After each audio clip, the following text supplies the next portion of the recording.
Hi, this video is about different ways to raise your frequency or vibration to support optimal functioning and efficiency during the times that we're in. So, right now it is July 2025, and there's a lot going on in the world. A lot of really challenging things. Um, Things just kind of on a collective level feel chaotic and it's just a lot. There's a lot going on. And some people, that study history think that, this is just another cycle that, history repeats itself and,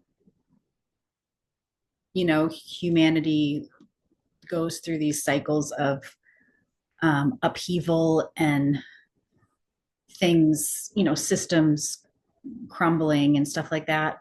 But I think there's an element of that is true, but I also think that we are in a time of quickening right now, and humans have evolved um, at a much at a rapid rate in the last 100 years or so, in a more rapid rate than has ever been done previously. So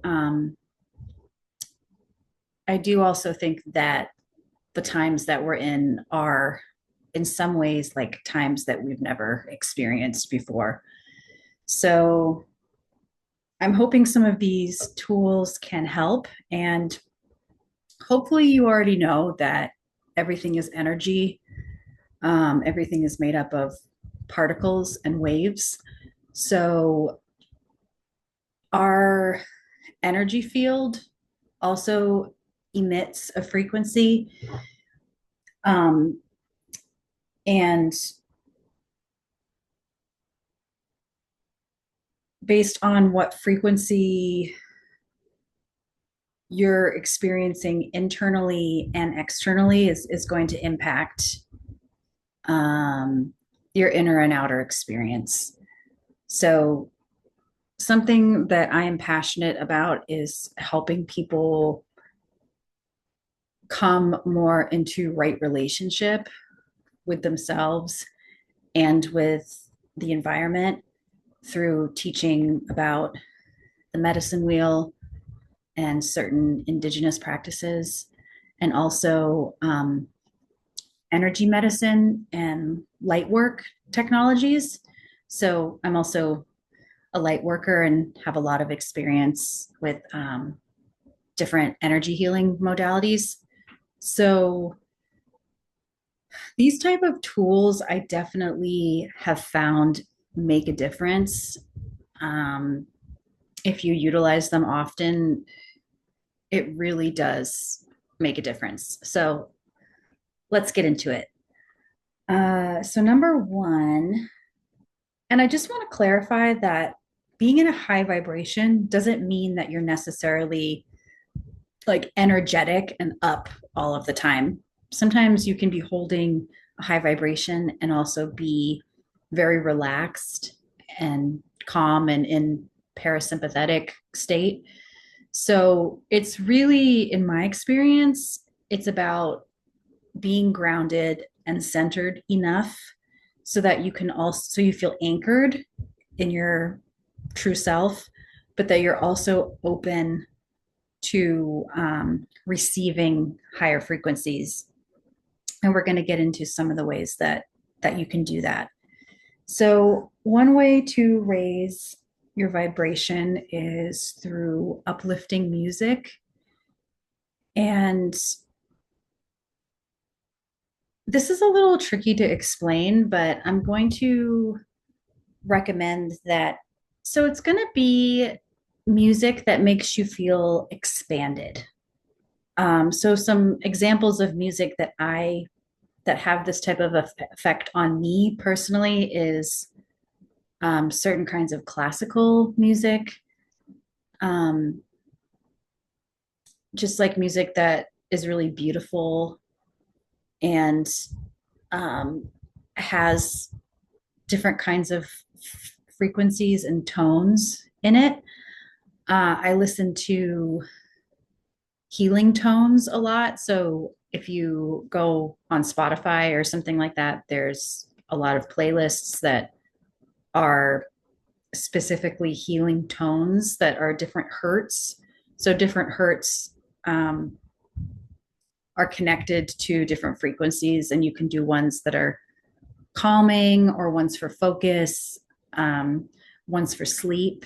So I feel like those tend to have a very calming and clearing effect on my nervous system. And I also listen to crystal bowls a lot.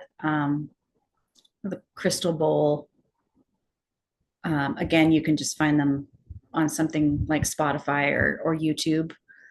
Um, but ones that do the different types of crystal bowls that have different frequencies and are associated, with different chakras and stuff like that. But really, find the ones that speak to you.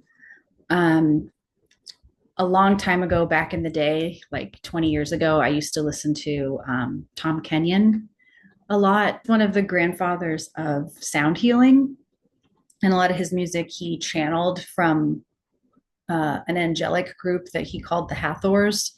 So there's just different music that you can find. Some music taps you into like the angelic realms, which can be very soothing and healing.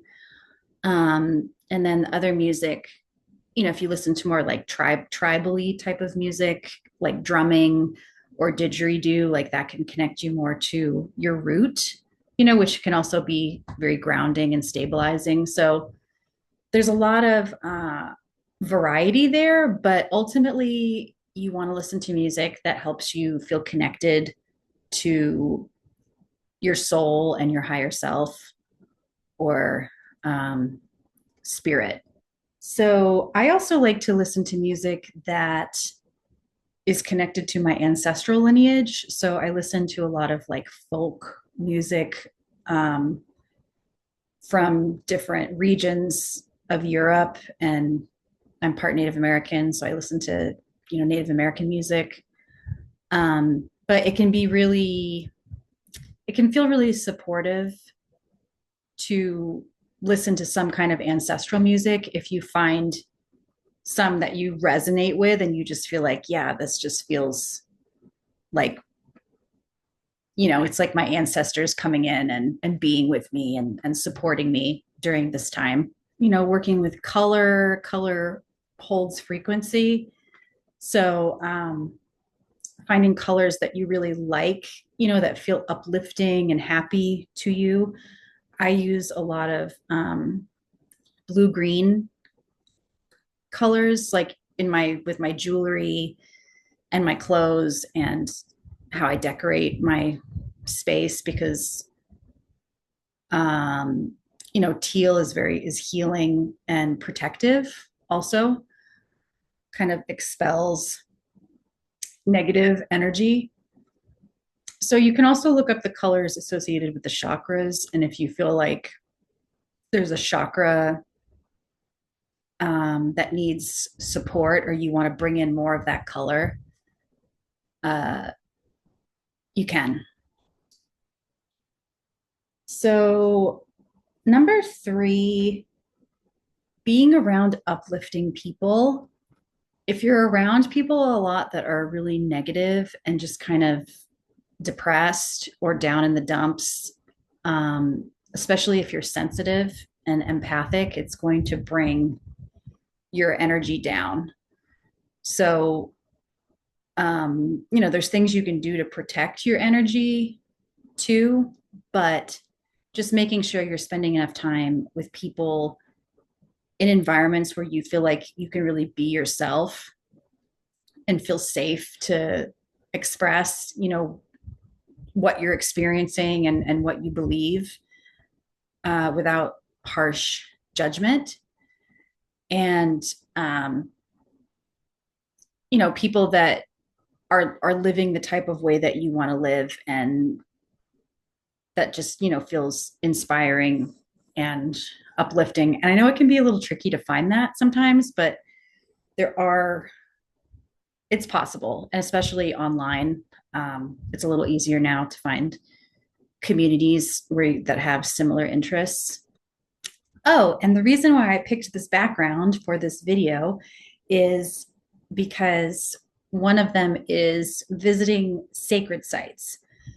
So, a sacred site could be just a place that you really enjoy in nature. So, I mean, it could be the ocean or a river or a lake, some place that just makes you feel peaceful and like happy inside, where you can really, be in the moment and just like experience beauty and see butterflies and dragonflies and all that type of stuff.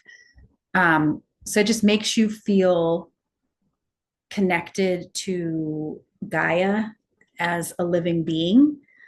And it's a safe enough space that you feel like you can, go inside and check in with yourself, and also open yourself up to listening to nature. So, I mean, there's a lot of different ways that you can connect with nature spirits. A lot of it is just being open. It's just being open to opening a two-way dialogue and receiving however you receive. So different people have different senses that are stronger. So it might be auditory, you might hear something in your mind, you might see a symbol or something like in nature, like a rock, that looks like a heart or something like that. I see a lot of symbols like that make me feel like I'm connected to something bigger, and there's a message for me there. So just connecting with a tree, connecting with the roots. A lot of times I go up and I just touch a tree and acknowledge the tree's spirit, that it's a living being, and I just just stand there and connect with it. And sometimes I'll ask a question or ask for guidance. So it's really just about being curious and exploring, like you're a child that is open, to the magic and wonder of the world, and just being open to connecting in that way. So I like to visit waterfalls a lot whenever it's possible, because the negative ions that come off of the waterfall are just naturally have like an uplifting effect on your energy field, and it can be cleansing too. Like if you're near water that's moving, you can connect with the water in that way and just imagine it kind of cleansing and taking away any stuff that you don't need. And I always thank the water. I always send, anytime I have any kind of connection with an animal or a nature being or anything like that, I always send love and appreciation, because in my opinion, we don't do that enough. So it's just acknowledging them and having that reciprocal exchange can be really powerful, and it just feels good. It feels right in a way. And it's what our ancestors used to do. I mean, so much of that wisdom has been lost, but in some of the really old, Celtic traditions, like there was all these, songs that people created that were just like songs to the river, or like songs to a particular tree or a particular plant. And it's just like so beautiful, and it's unfortunate that a lot of that wisdom is lost, but you can still find it in some places, but that's for another video. But getting more specific about where you pilgrimage to. So this kind of leads into the other part of sacred sites. So if if you want to go to a sacred site that is specifically connected to a place in your lineage, like if you're able to travel to where your ancestors are from, or just do some research on Google about local sacred sites, um, or going to sacred sites in other countries. But one thing I'll say is, if you're going to a sacred site, specifically to like a Native American sacred site, sometimes you might have to ask permission. It just depends, if it's on public land, or it's just good to be mindful of, are there people connected to that spot? And is it something that you need to ask permission to be able to see, if you can go there? But a lot of spots like are not even labeled. I go to Mount Shasta a lot, and there's a lot of sacred sites everywhere. Honestly, it's just about being open, um, and just feeling the vibration of a place. Like when I find a place that feels like there's a higher vibration, usually it feels like there's a lot of shakti, like there's a lot of energy like flowing, and it just has like an uplifting effect. And really take in the energy, just consciously, going inside, doing some meditation, opening yourself up to receive, um, any downloads or like energy upgrade type of things that are available there. So another way that you can raise your vibration is calling in, your guides, your angels. I say this is not the best figure of speech, but I said calling in the big guns. But what I meant was, your specific high council, um, your specific guides or deities that you work with. And if you're Christian, it could be the Christ consciousness, Buddha, whatever deities you feel comfortable, working with, that resonate with you. So the idea is that these are beings, they're benevolent beings that have mastered the human experience. So, they might be called ascended masters, but basically they have the knowledge and the information for us to know how to navigate this earth experience, so that we can grow the most and get the most out of it, and ultimately, transform and move on to a different experience. So that's just based on my own beliefs. Like I believe that we're spirit having a human experience, and that there's many other places that we can exist besides just earth, and, quote unquote heaven. Um, so yeah, just calling in those helpers and guides, asking for guidance. You can, journal. Automatic writing is great, for just kind of, getting specific guidance or information about things that you want to do, um, or things that would be helpful with like challenges that are going on. I also put like dancing to uplifting music, working with specific herbs and crystals. Plants hold different frequency, and you can, get into that pretty deep, if you study certain kinds of herbalism or Ayurveda. But if you're working with an herb for a specific thing, um, there's definitely like a vibrational medicine element, and I won't be able to get into it too much here because it's too complicated.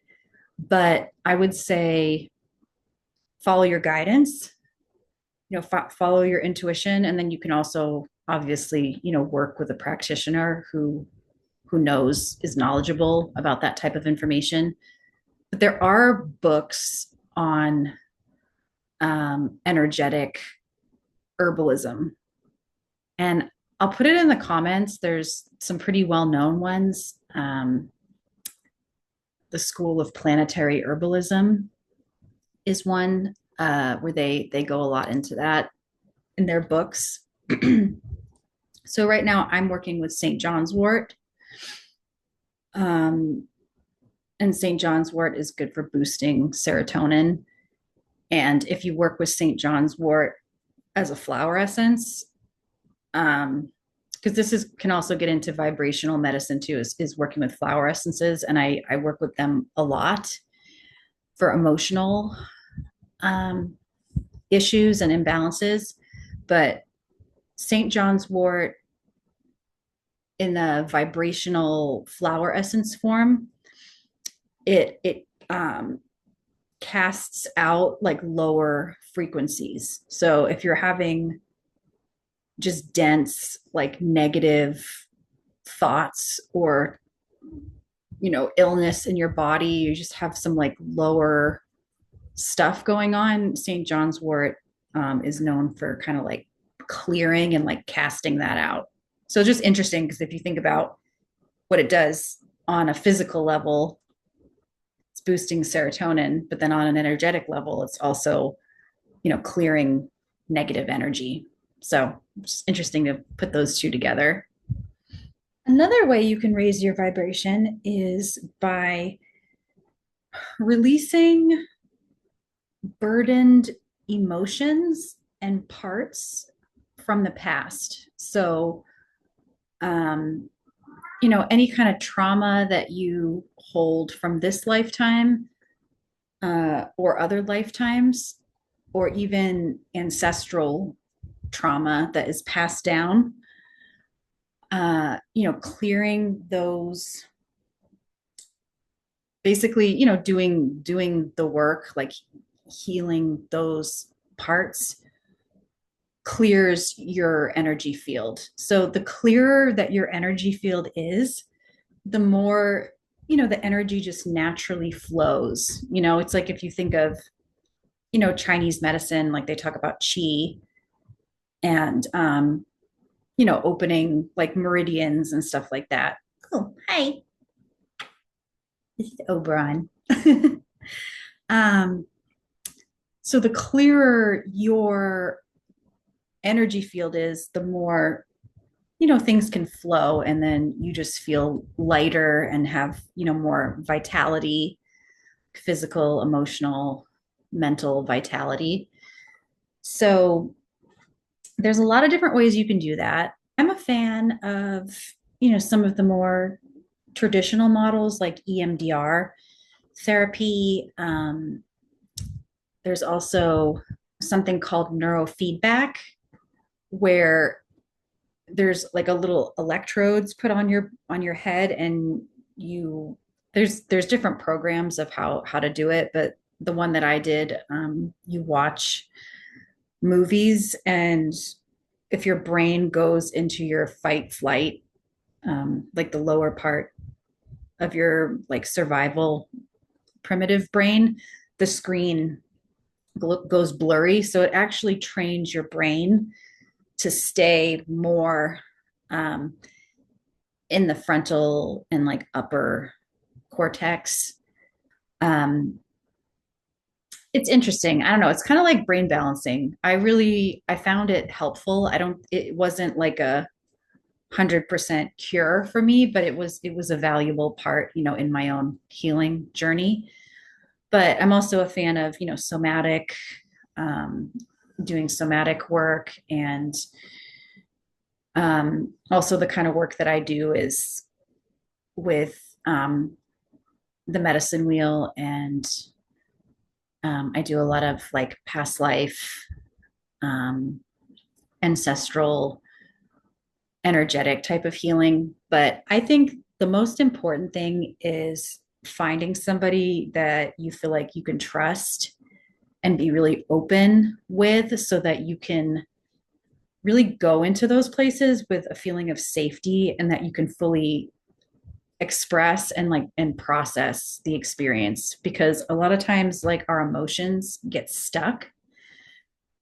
um and emotions are like water, they're meant to flow. And so if there's a bunch of dams, like if we're, with a lot of our upbringings, we're told, not to cry, and that, crying is a weakness, and don't let people see you be weak or vulnerable. Like, they're going to judge you and you're going to be rejected. So we put all these dams, in the river, basically, the river of our energy system, and they get clogged and they get stuck, and our bodies get sick. We get illness, like the river is not healthy.